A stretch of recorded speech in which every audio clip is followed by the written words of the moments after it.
Welcome back to Powerful Women in the World podcast.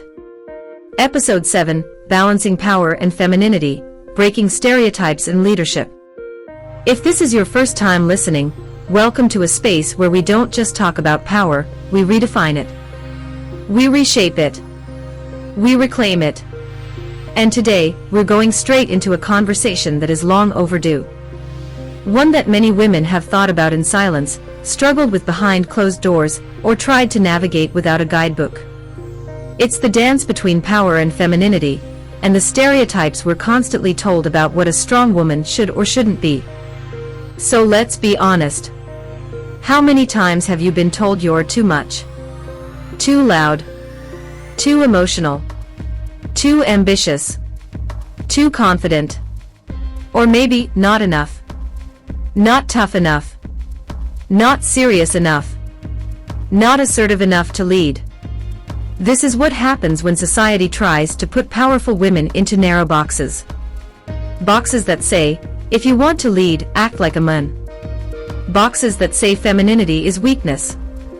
That softness can't lead. That you either have power or you're feminine, but you can't be both. But we're here to challenge that. To crush that idea. Because being powerful doesn't mean you have to let go of your essence. Your softness. Your intuition. Your warmth. Your elegance. That's not weakness, that's your superpower.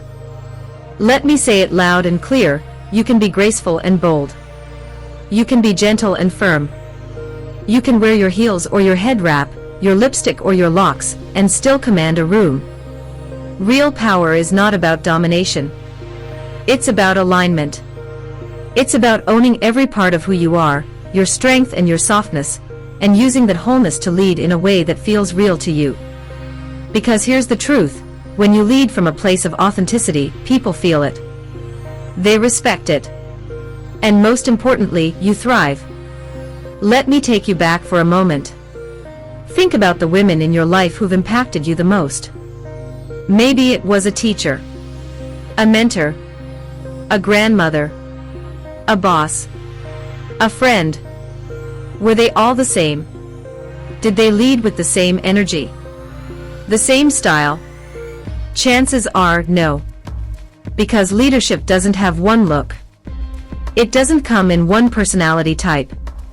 And it definitely doesn't fit into one stereotype. Some women lead with fire. Others lead with light. Some are loud and magnetic. Others are calm and deeply grounded. But what they all have in common: presence, self-awareness, a deep trust in who they are. So let's break this down. Why is it that society tends to associate leadership with masculinity? Why do women feel pressure to harden themselves just to be taken seriously? It starts early.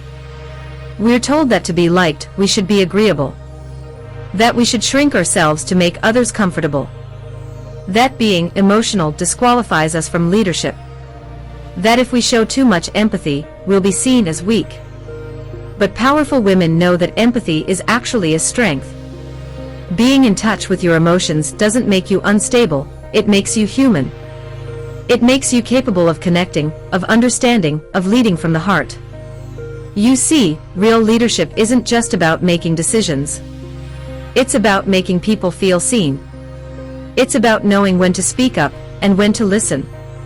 It's about holding space for others, without losing your own voice in the process. And guess what? That kind of leadership. It changes lives. It builds cultures. It creates movements. Let's also talk about the workplace, because this is where the tension between power and femininity shows up the loudest. Maybe you've experienced it yourself. You're in a meeting. You speak with confidence and suddenly you're labeled aggressive. You hold your ground and someone calls you difficult.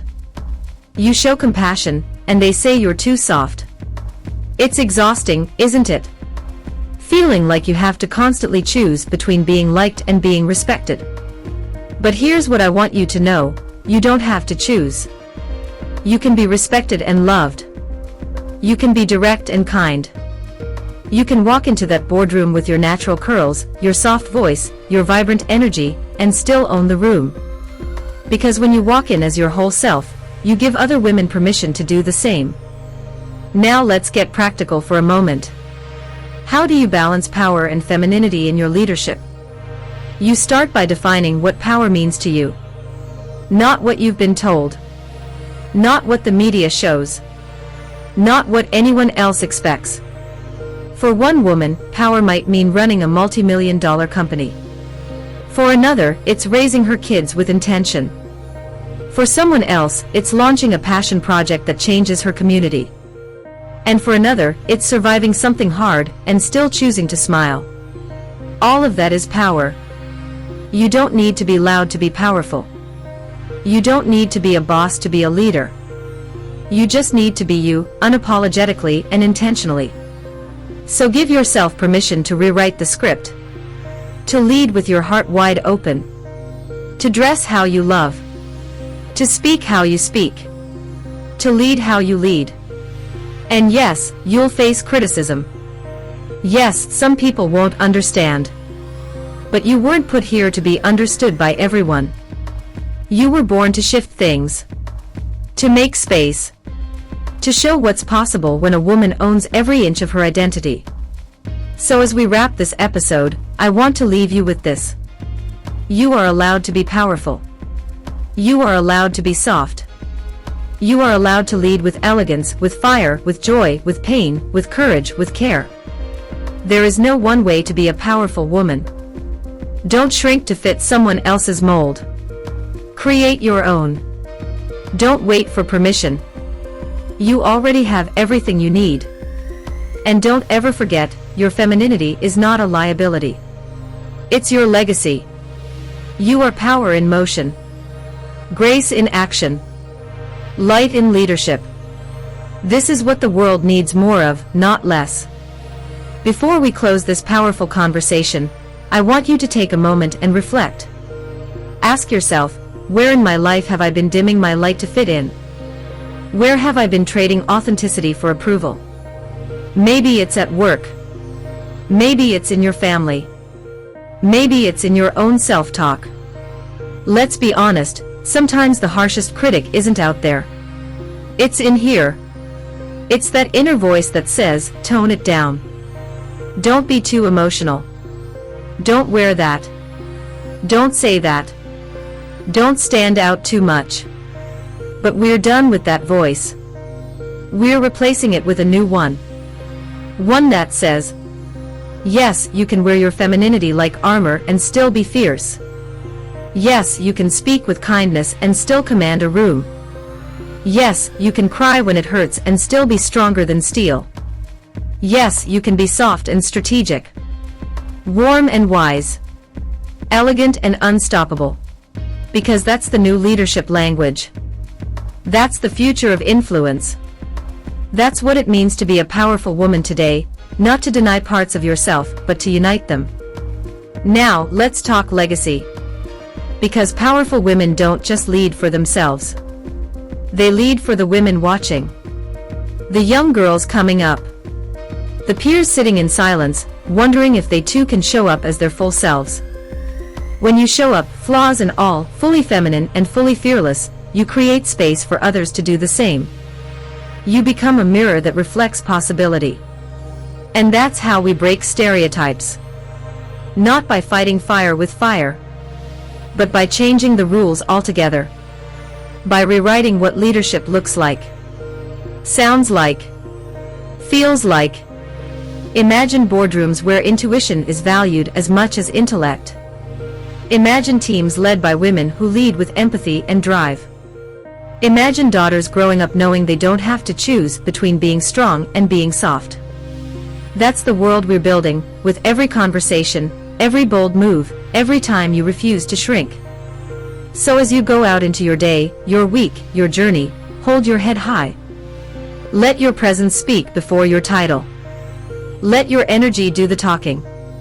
Let your values set the tone. And remember, the world doesn't need another version of someone else. It needs the real you. The version of you that's not afraid to mix power with poetry. vision with vulnerability, strength with softness. That version of you. She's unstoppable. So go ahead, step fully into your power. Wear your femininity like a crown. Lead like the world is watching, because it is. And they're learning from your example. This is your era. Your voice.